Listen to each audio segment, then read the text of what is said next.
All right, Google Classroom tip number 9, and that is linking to external resources. So we can create materials that our students can access that are outside of the Google Workspace ecosphere. So we might have them being linked to a YouTube video.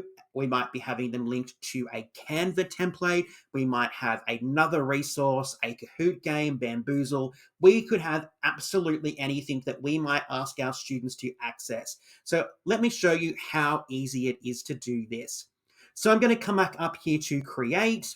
I'm actually going to create a material this time. All right. Materials are really great if you've got something that you would like your students to go and access, but they don't necessarily need to complete it in Google Classroom or using Google themselves. So let me say, I might call this Module 1 Review Quiz.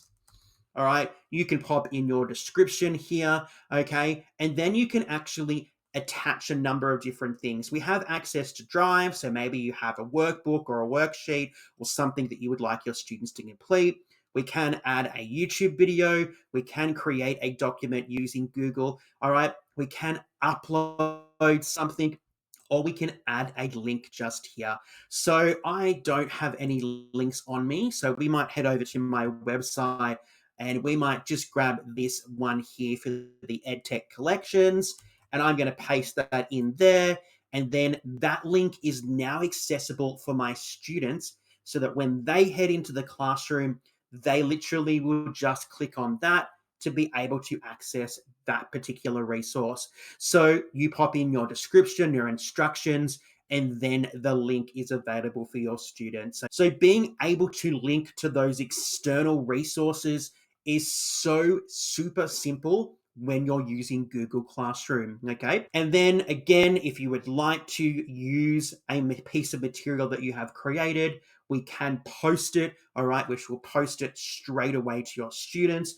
We can also decide who we are going to assign it to. So if we have students working in particular groups, looking at particular topics, you can create individualized material information with resources that only goes to those particular students.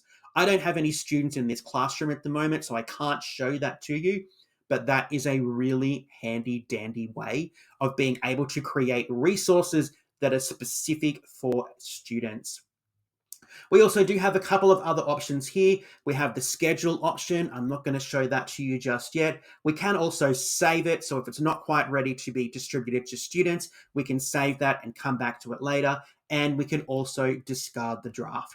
I'm going to save this one just to show you what it will look like. All right, so you can see it is just here and it has the word draft just there. So we know that it is not complete and it needs to be finessed before it is made available to our students.